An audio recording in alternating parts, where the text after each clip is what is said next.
rocker face.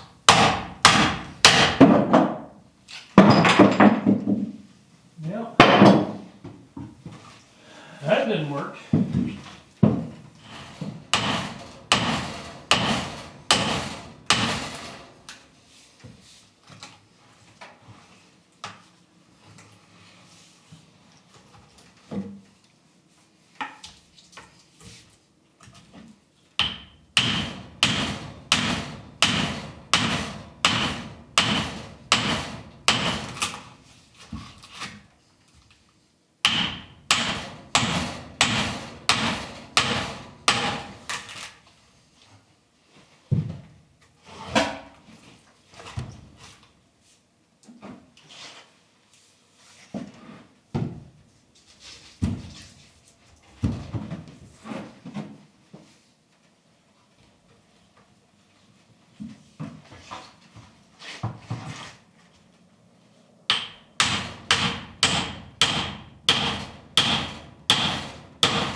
What the fuck?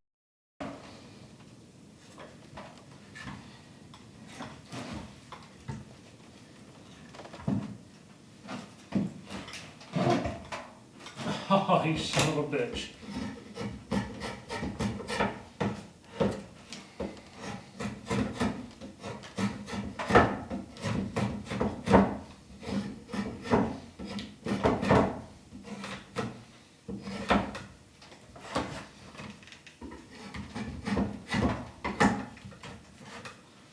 Awesome when your shaving horse breaks. Insult to injury, you piece of shit. Damn it. Oh boy. Now let's see. Get this peg out of here. I've broken more stuff tonight just trying to make a handle. Kind of mind blowing.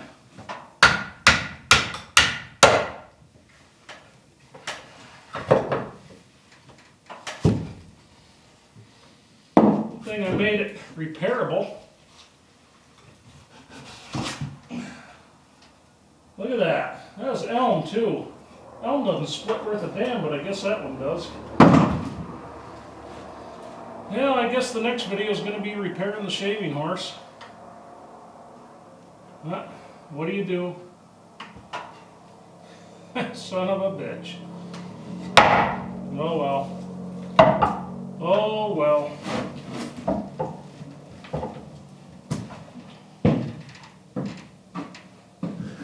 Well, maybe we'll just sit by the fire and ruminate a little bit. We have not done that in a long time. I have not been able to get a video out in close to 2 weeks. So a lot of that is because nothing's going right. And I get frustrated and I turn the camera off and delete the footage. And so that's just the way it is. So I probably tried to make 5 or 6 videos the last couple weeks and it's just one of those deals. But so anyway, what we're doing, in case you couldn't guess, we're taking some white ash and we're making a new handle for this hewing axe. Because this hewing axe, folks, is soon to get some use. Yeah, how's that for mystique? But, so anyway. So lately, if you guys are wondering where all the content's been, besides the obvious things not going right, I've been talking to a gentleman who got a hold of me who would like me to start cutting some timber frames for him. He's looking for some kind of a partnership type deal. So we're going to give it a shot part-time. You know, as obviously I can't quit my job or anything like that. But I'm going to be taking you guys along for the ride as we do this. I got a couple frames in the works already. To be honest with you, the timber framing, that's where my heart is. I like the blacksmithing. I actually really enjoy it, but really my heart is with the timber work. It suits my soul. It has from day one doing it. We're still going to be putting tools out. I have been working on that stuff, but that's where we're at. We're going to give it a shot, see how it goes. If it doesn't go anywhere, it doesn't go anywhere, but at least we can get back into doing some damn timber work, and that will also allow me to make enough extra to really finish the shop off the way I've been wanting to. I want it heated. I want it insulated. I want to put. I plan on putting metal on the outside of the building just to seal it up really well, and then I don't have to screw with it again. You know, I was thinking of doing cedar shakes on part of it. I've had all kinds of goofy, crazy ideas. I thought about smart board or hardy board, and I got thinking on it. You know, probably the best around here. Probably the best, most economical, gonna look good is just get metal on it, and then I don't really have to worry about it for years. Don't have to repaint it, don't have to do any of that crap. I have windows to build for it and all that good stuff. As the weather gets warmer, we'll do the best we can to get after that. I have not been showing a lot of the blacksmithing stuff just because it's so redundant. As much as I enjoy it, I'd rather give you guys finished products. And what I'm doing right now is getting a lot of tools rough forged, and then we're going to move on to grinding and things like that. I do have 2 good-sized projects coming up soon. We have the forge press build we're going to be starting very soon, and I have a special industrial tool that if you guys follow me on Instagram, you've seen the picture of that. It's a big horizontal hacksaw that I've got to convert to single phase, and that's going to give us something really nice for cutting tool steel, really going to help me save a lot of time. My metal cutting circular saw that Mike Hegdahl sent here. Thank you, Mike. I love that thing. Not really made to cut tool steel, but this piece of equipment that I picked up for the great price of nothing. They were getting rid of it, and it worked when they put it away. Everything's freed up on it, so that's pretty cool. You guys will see that soon now. But I know I'm rambling on, but I haven't talked to you guys in a couple of weeks. You know, once in a while, it's nice just to... I haven't sat up here by this stove in months. I forgot how pleasant it was. You know, it's a whole different feeling going from the metal to the wood, from the wood to the metal. You know, the metal has its own smells. The wood has its own smells. The wood is definitely a lot more pleasant. What appeals to me about the blacksmithing is just making stuff that I can use to make things out of wood. That's the big appeal to me there. So anyway, we'll get the shaving horse repaired on the next video. That's funny. She just gave up the ghost. See, I had to get all fancy with it. You know what I mean? I couldn't have just made a simple, easy to use shaving horse. I had to go fancy, and that's what you get for trying, I suppose. But just kind of odd that broke there. Like I said, elm is such a twisted grain wood. It usually doesn't break out like that. But so anyway, that's what's going on. I will keep you guys posted on what's coming up. We're also, if any of you are interested, we're also talking about putting on some timber framing courses. Probably look for those. I'll have more details as it comes about, but I'm going to try at some point this year. I want to try to get a couple timber framing courses on. If I can get at least 10 people interested, you guys want to come to New York and learn or whatever, or also if you're in the New England area, New York, New England, and you have a small project you're looking to do, you'd like to put a course on, get a hold of me privately, and we'll see what we can work out. But so that's where we're at. That's what we're doing. I hope you guys enjoyed this video about nothing but me sitting here yakking at you and breaking shit. And that's just how it's been going. So I will catch you guys on the next one.